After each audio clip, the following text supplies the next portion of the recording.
In preparation for your interview, we'd like to invite you to view this entire quick video that will help prepare you for that meeting.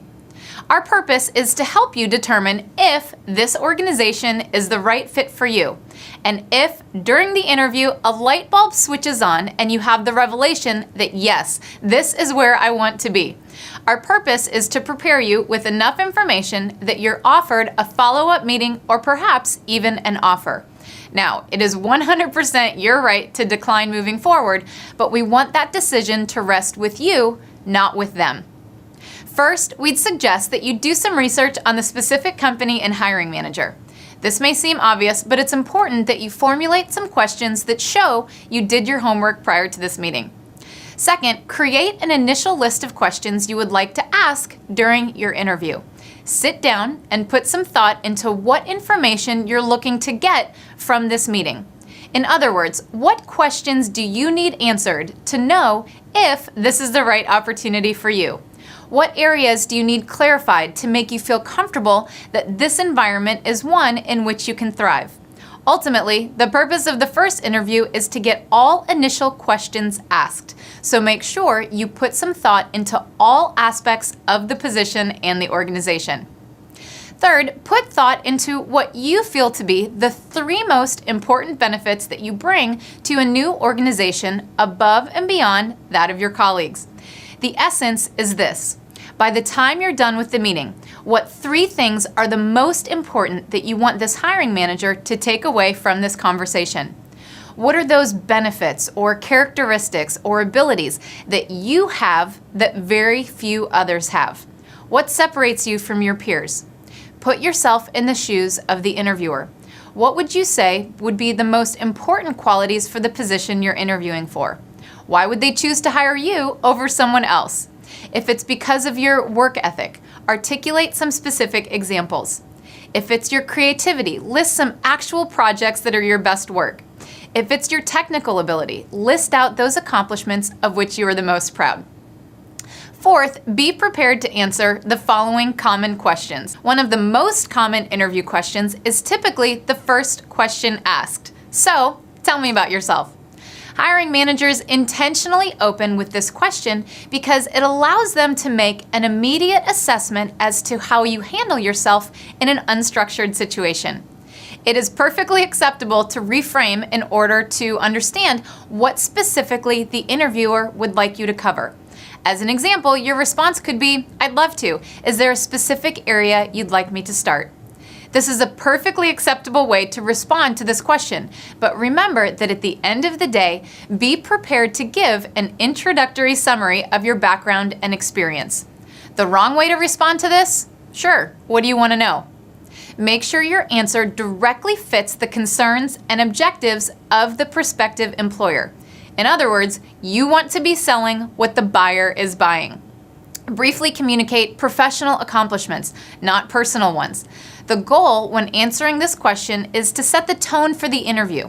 Be prepared and find a way to start standing out from everyone else. Be brief, take a minute or less to answer this question. Just offer up 2 or 3 things that are interesting and useful. Next, be prepared to answer the "why are you looking" question. First, never speak poorly about your current company, team, or boss. Speaking negatively about someone else actually has the opposite intended impact. Second, put the reason for being open to a new opportunity in the best light possible. This question is your chance to sell yourself, not air your dirty laundry. So consider this when thinking about how to sell yourself to this company. Reflect on what this new role requires and think about an answer that contrasts what your previous company doesn't have, but what this current job does. If you're considering a change from, say, a large company to a small company, you might say you've had a wonderful experience seeing how a large company does business, and you're looking to apply that knowledge you've gained in a setting where you'd have greater responsibility and more accountability for your decisions. It's okay to be honest if you aren't actively looking, and state that you aren't actively looking, but be prepared to articulate why it is that they took the time to meet with you today and why you're taking their time to interview you. You could state something along the lines of, I'm not actively pursuing another opportunity at this time, but I'm open to the possibility of change because of A, B, and C. And it seems from what my recruiter has told me, and possibly what I've heard today, that this might match well with what I would look for when considering an advancement opportunity. Never state that the reason you're looking to leave is because you're compensated poorly or unfairly, or you're looking for more money. The assumption will be drawn that you're simply going to the highest bidder, and a hiring manager will be looking for someone who has much more of a vested interest in the long-term vision and operation of the firm, more so than simply a higher paycheck. Another common question to be prepared to answer is, why do you want to work for our company? This is the perfect time for you to show that you have, in fact, taken the time to do your homework. Begin your answer with statements like, based on the research I've done, or from what I saw on your website, or I read several recent news releases from your firm. The bottom line is to make sure you've processed why you're interviewing here instead of anywhere else. What is it about the working environment, the reputation of the firm, the type of work that they're doing, or the support that they have for their team? The last question we'll cover today is the question of, what do you want to make, or what salary are you worth, or what salary are you looking for when making a move? Ultimately, a number you throw out that's too high might rule you from consideration or leave a negative impression with the hiring manager, and a number that's too low leaves little room for negotiation. One option you have is to put the responsibility for salary negotiation back on your recruiter's plate and say something along the lines of, I trust that if we're both interested in moving forward, our recruiter will help us make a decision that makes sense for both of us. I'm really here to get a feel for the opportunity and department and to determine if this is the best next step for me. And I'm sure you're doing the same. I'm confident that if you find me the best candidate for this position, you'll extend me your best and most fair offer. And you can then close with the redirected question. Another response could be to answer your current salary component directly, but then leave the negotiation to another time. More than likely, the hiring manager knows what you're currently making, and they may simply be looking to verify this number.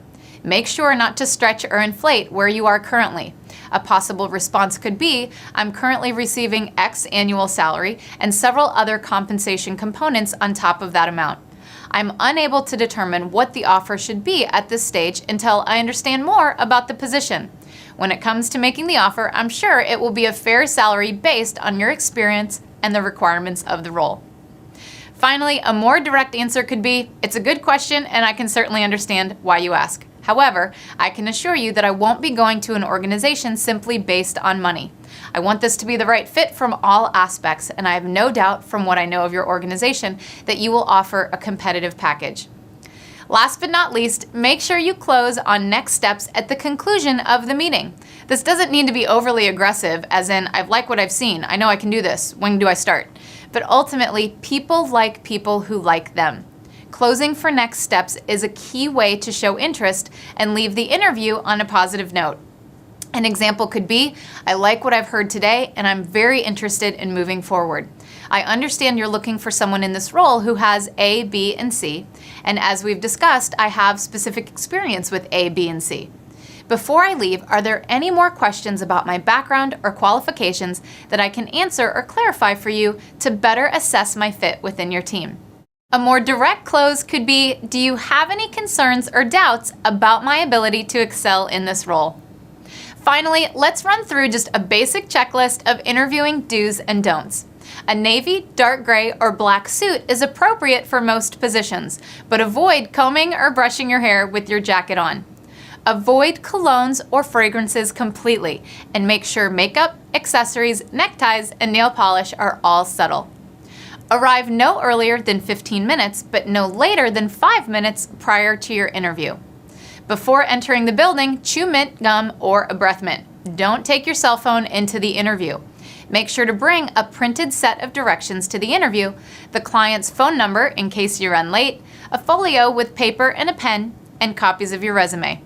These are just a few suggestions for a successful first interview, all designed to keep the decision resting with you for next steps.